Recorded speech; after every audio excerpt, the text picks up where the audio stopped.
G7 정상회의에서 네. 한미 정상회담이 무산이 되면서 다음 기회가 아마 나토 정상회의가 네. 아닐까 하는 전망이 매우 유력했었는데 이번에 대통령실이 불참을 선언했습니다. 아무래도 중동 정세가 급박해진 것이 원인으로 꼽힙니다. 맞습니다. 사실 당초 어제 그 대통령실에서 오후 3시에 브리핑을 예정을 하고 있었거든요. 네. 바로 24일 날 나토 정상회의 순방과 관련된 그 브리핑을 예정했다가 말씀하신 것처럼 어제 우리 시간으로 오전 9시에 이란에 대한 미국의 그 공습이 시작됐다. 그 때문에 긴박하게 대통령 차원에서 회의가 열렸고요.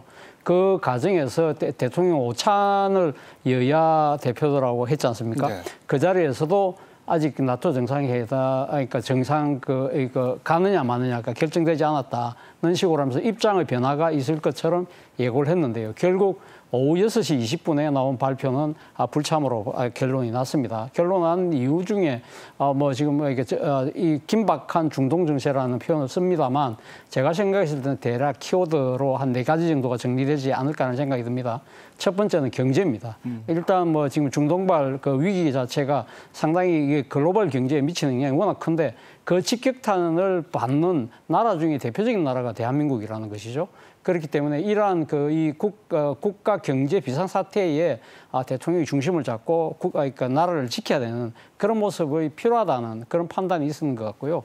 또 하나는 트럼프죠. 앞서 말씀하신 것처럼 지난 G7 정상회담에서 사실 트럼프 대통령하고 한미 정상회담이 거의 성사가 될 뻔했습니다만 조기 귀국으로 이루어지지 못했잖아요. 그런데 이번 나토 정상회담에서도 과연 한미 정상회담이 열릴 수 있을지 없을지도 상당히 불투명하고 들리는 말에 의하면 트럼프 대통령이 이번 정상회담에 불참할지도 모른다는 이야기까지 나오고 있는 상황이거든요. 그 다음에 키워드는 조각이죠. 아무래도 지금 이 국가적으로 경제적으로 힘든 상황이라고 한다면 빨리 이재명 정부의 진영을 빨리 갖추는 것이 필요하다. 지금 총리 인준과 관련된 청문회가 이번 주 시작되지 않습니까? 그렇다고 한다면 대통령 입장에서는 후임 강요들을 인선하는 부분을 빨리 서둘러야 된다는 그러한 국내 정치적 수요가 있는 것이고요. 마지막으로는 북한이죠. 아무래도 지금 이란에 대한 미국의 타격이 결국 이란도 북한도 지금 핵무기를 갖고 있는 거 아니냐. 그런 데 대한 상당한 한반도 리스크가 커지고 있는 이런 상황이라고 한다면 대통령이 국내를 비우기보다는 여기 서울에서 중심을 잡고 상황을 관리하는 것이 맞다. 그렇게 판단한 것 같습니다. 예, 이종환 교수님, 여러 이유를 짚어주셨습니다만 아무래도 중동 사태가 장기화할 경우에 유가 급등이라든가 또 우리 수출에 미치는 영향이 좀 클 수밖에 없기 때문에 결국은 대통령실이 이번 나토 정상회의 불참을 선언한 게 아닌가 생각이 됩니다. 크게 이제 유가하고 환율의 이슈라고 보시면 될 것 같은데요. 특히나 우리나라 같은 경우에는 중동에서 원유를 굉장히 많이 수입을 하고요. 어제 이제 이란 의회에서는 이제 호르무즈 해협을 통제하겠다. 해상을 운송하는 걸 막겠다라는 이야기를 할 정도로 어떻게 보면은 우리나라가 원유를 수입하는데 큰 부담이 될 수도 있을 정도. 그게 이제 실제 기회를 놓든지 이제 전쟁으로 실현화되는 건 좀 다른 이슈지만 분명히 리스크 요인으로 작용할 수 있다는 점에서 좀 우려를 하고 있다라고 보시면 될 것 같고요. 오늘 이영일 기재부 차관님도 이야기하신 것이 유가가 한 2, 3% 정도는 오르고 시작하고 있는 양상이기 때문에 유가 관리에 늘 항상 주요하게 생각을 해야 된다라고 방점을 좀 찍었다라고 말씀드릴 수 있겠습니다. 유가가 특히 왜 중요하냐면 인플레이션에도 직접적으로 영향을 미칠 수 있게 중요하고요. 미국 같은 경우에는 자체 내 원유 생산량이 좀 많음에 따라서 이렇게 중동발 원유가가 올라간다고 할지라도 유가에 큰 타격이 좀 덜하다라고 알고 있는데 한국과 같은 경우 특히나 한국, 중국, 일본과 같은 경우에는 이 중동에서 원유를 많이 수입하다 보니까 중동 유가에 또 굉장히 민감하게 반응할 수밖에 없습니다. 그렇기 때문에 이 관리라든지 전쟁이 어떻게 돌아가냐 동향에 대해서 민감하게 반응할 수밖에 없다는 게 큰 이슈라고 보시면 될 것 같고요. 두 번째는 이제 수출을 결정하는 환율이라고 보시면 될 것 같은데 이제 환율 같은 경우에는 아무래도 국제 정세가 불확실해지면은 달러로 돈이 수요가 몰리게 되고요. 달러가 돈이 수요가 몰린다는 얘기는 원화 가치가 좀 하락하게 된다라는 그런 이야기로 들릴 수 있을 것 같습니다. 물론 원화 가치가 하락하는 것이 긍정적인 측면도 분명히 있죠. 수출에 도움을 줄 수도 있는 측면들이 있는데 기름을 살 때는 또 돈을 많이 내야 되는, 지불을 많이 해야 되는 상황들이 발생을 하기 때문에 한국 기업들에게 또 부담이 될 수 있다. 또 이렇게 급격하게 환율이 변동하는 것은 기업들이 생각하는 경로와 다른 어떤 비용이라든지 수입을 짜야 되는 구조이기 때문에 경제에 굉장히 부담으로 작용할 수가 있는 상황들이고 결국 수출, 수입이 결국 환율에 결정적으로 연결이 돼 있고 이런 것을 고려한다라고 그러면 유가와 환율을 다 고려해야 된다는 측면에서 경제적인 이슈가 중요할 수밖에 없다. 중동 사태란 것은 결국은 기름을 수입하는 데서 큰 부담 그리고 국제 정세 차원에서 불확실성은 키우는 큰 이슈라고 생각할 수밖에 없기 때문에 정부에서 경제적으로 민감하게 반응할 수밖에 없다라고 이야기 드릴 수 있을 것 같습니다. 예, 봉혁식 교수님, 그 나토에서의 만남까지 무산이 되면서 아무래도 한미 정상회담이 조금 더 미뤄진 셈인데 그 관세 유예 시점이 7월 8일에 이제 종료가 되기 때문에 한미 정상회담 필요성 계속 나오고 있습니다. 그래서 이재명 대통령이 방미할 가능성에 대한 목소리도 좀 나오는데 어떻게 보십니까? 그 다음 기회가 있다면 이제 다자 외교장인 9월에 유엔 총회가 있습니다. 그렇지만 윤석열 대통령과 바이든 대통령의 그 당시 회동도 48초에 끝났죠. 그럴 정도로 유엔 총회를 어떤 양자 정상 외교의 장으로 삼는 것은 굉장히 어려운 그런 상황입니다. G7에서 이제 각국의 정상과 이 약식 회동을 하신 이재명 대통령께서도 이제는 이런 다자 외교장에서 양자 정상 간에 만난다는 것이 무엇을 기대할 수 있고 무엇은 사실상 할 수가 없다는 것에 대해서는 감을 잡으셨으리라고 생각합니다. 그래서 저는 이번 나토 정상회의에 그 이재명 대통령께서 가시는 것이 맞았다고 생각합니다.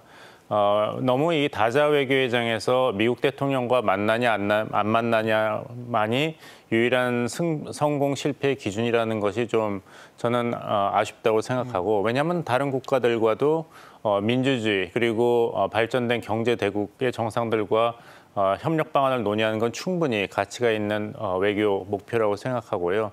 특히 이제 방산 수출이라든지 이런 걸 본다면 그리고 미국 트럼프 대통령이 그 IP4 그 나토 회원국은 아닙니다만 인도 태평양 지역의 4개국 뉴질랜드, 호주, 일본, 한국을 초청하였지 않습니까? 지난번에 이어서. 그렇다면은 일단 나토가 주최 측인 나토가 발표한 공식 일정에는 트럼프 대통령이 헤이그 나토 정상회의에 오는 것으로 되어 있습니다. 그런데 이번에 불참 선언을 하게 되면서 IP4에서 유일하게 한국만이 미국 대통령과의 이 회의에서 빠지게 됩니다. 그렇다면 이재명 정부에 대해서 부당하게 지금 제시되고 있는 트럼프 마가 운동에 영향력 있는 인사들의 이런 잘못된 발언, 한국의 진보 정부는 중국 영향력이 있다, 눈치를 본다는 것이 종식되는 것이 아니라 더 악화되는 그런 면이 있지 않을까 좀 우려가 되기 때문에 이것이 뭐 외교 참사 이런 것은 아닙니다. 좀 좋은 기회가 활용되지 않고 무산됐다는 것, 이 차원에서 본다면은 앞으로 이재명식의 그런 시효록 외교, 이것이 대한민국 새 정부의 외교다 이런 것을 각국, 특히 미국에 알리려면은 좀 더 이렇게 행동과 결과가 따르는 그런 것이 보여야 되는데 일단 중요한 거는 이제 말씀하신 7월 8일 관세 90일 유예 조치가 끝나기 전에 어떻게 새로운 틀을 만드는 데 합의하는가. 또 트럼프 대통령과 양자 정상 외교의 구체적인 일정을 빨리 합의하는가. 이 두 가지가 중요하다고 봅니다. 예. 차주원 교수님, 앞서도 잠시 짚었습니다만 뭐 유가라든가 환율 등 우리 경제에 많은 영향을 줄 수 있는 변수들이 계속 이제 요동을 칠 수 있습니다. 지금 초기긴 합니다만 정부가 좀 어떤 식으로 대응을 해 나가야 할까요? 아무래도 뭐 초기 정부 입장에서는 상당히 그 비상 대응 체제를 아마 지금 가동 중이고 있기 때문에 지금 당장은 뭐 그렇게 큰 뭐 영향은 없습니다만 일단 뭐 지금 우리가 지금 가장 중시하는 부분이 결국 그러니까 석유, 가스를 실은 배들이 정상적으로 운항할 수 있느냐 부분인데 아직까지 호르무즈 해협이 뭐 닫히진 않은 상황이니까 그런 부분들은 크게 지금 당장 우려되는 측면이 없습니다. 그리고 또 특히 유가도 지금 흔들리고 있다고는 합니다만 아직까지 그 변동폭은 그렇게 크지 않다는 것이죠. 그러나 문제는 앞서 뭐 잠깐 언급했습니다만 지금 이란 의회가 호르무즈 해협을 봉쇄하겠다는 결의를 했거든요. 만약에 그것이 실제화되는 순간에는 상당히 우리에게 타격을 입을 수밖에 없는 것이죠. 우리의 지금 원유 라인, 그러니까 수입 라인의 70%의 그러니까 지금 수송량이 호르무즈 해협을 통과하는 상황이라고 한다면 우리에게는 정말 직격탄이 될 수밖에 없는 상황이거든요. 그렇다고 한다면 이런 부분들을 어떻게 우리가 극복할 것인가 부분에 대해서는 우리가 지금 나름대로 비축류는 나름대로 한 뭐 201분 정도까지 지금 확보를 하고 있다고 합니다만 그 이후의 상황까지도 지금 대비하는 그런 비상 대응 체계, 그리고 더 나아가서는 이 관련국들과의 공동 대응 체제, 이런 부분들도 각별히 신경을 써야 되지 않을까 하는 생각이 듭니다. 예. 자, 이런 가운데 여한구 통상교섭본부장은 한미 관세 협의를 진행하기 위해서 방미길에 올랐습니다. 이재명 정부 들어서 첫 통상 협상인데요. 지난 17일 협상 기조를 밝히기도 했습니다. 먼저 듣고 이야기 이어가겠습니다. 한미 통상 협상은 우리 경제에 명운이 달린 현 새 정부의 최대 현안인 만큼 우리 국익 극대화 그리고 실용적인 그런 윈윈의 협상, 성공적인 협상을 위해서 우리 관계부처 여러분 모두가 한 몸으로 그 완팀이 돼서 비상한 각오로 임해 주시기를 당부드립니다. 예, 봉영식 교수님, 한미 이제 상호관세 유예가 7월 8일 종료가 되게 되면 만약에 이제 현 상황대로 유지가 된다면 아무래도 그 전에 밝혔던 25% 고율 관세를 다시 이제 부과받을 수도 있는 상황인데 이런 시점에서 지금 트럼프 대통령은 중동 상황이 사실 발등에 불이 돼버렸습니다. 상호관세 협의, 관세 협의에서 이게 어떤 영향을 줄 수 있을까요? 글쎄요, 어느 쪽으로 이게 진행이 될지는 모두 가능성이 열려 있다고 봅니다. 왜냐하면은 트럼프 행정부 1기 그리고 초기입니다만 트럼프 행정부 2기의 외교안보 전략을 보면은 어떤 큰 사안이 있을 때는 그것에 대한 조속한 해결보다는 더 큰 사안을 만듦으로써 그것을 묻어버리는, 아니면은 압박을 가해서 그 사안의 해결을 추구하는 그런 행동을 보였습니다. 이번에 이라크 핵시설 공격도 사실 그런 의미가 크고, 관세 협상에서 결국에는 트럼프 대통령의 말은 크게 하지만 결국에는 다 유예를 선언하거나 양보를 한다. 그런 설이 나오니까 알루미늄과 철강에 대해서 25% 관세 50%로 올렸고, 이번에 안보 분야에서도 미국이 정말 이란 내 세 군데 핵시설을 공격하겠냐 했을 때 군사행동을 함으로써 자신의 이런 압박 외교가 그냥 말뿐이 아니다라는 걸 보여주려고 했던 것 같습니다.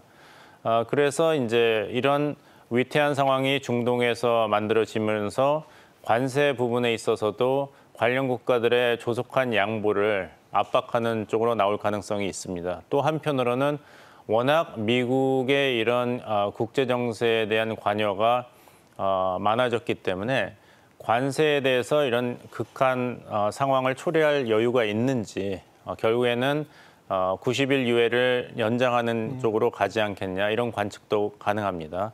여기서 중요한 것은 그런 상호 관세를 맞은 나라가 우리나라만이 아니라는 점입니다. 다른 나라도 80여 개국이 같은 상황에 있기 때문에 한국만을 이렇게 꼭 집어서 소위 혼내주는 식의 그런 압박 외교를 하기에는 트럼프 행정부가 큰 부담이 있다. 과연 이 카드를 쓸 것인가. 하지만 우리 입장에서는 그런 극단적인 선택을 하지 않게 하는 어떤 트럼프 행정부에게 여유와 공간을 마련해주는 그런 접근 방법도 필요합니다. 예. 따라서 그냥 7월 8일 관세 유예가 시한이 끝날 때 다시 그걸 연장하기보다는 연장을 요구하되 트럼프 행정부가 일종의 구체적인 승리를 대국민 메시지로 내올 수 있는 뭔가 작은 규모의 구체적인 합의, 아니면은 적어도 협상 시한의 구체적인 설정이라든지 대표 이런 팀의 구성이라든지 이런 소위 프레임워크를 만드는 그런 선제적인 그런 조치가 필요하지 않을까 생각합니다.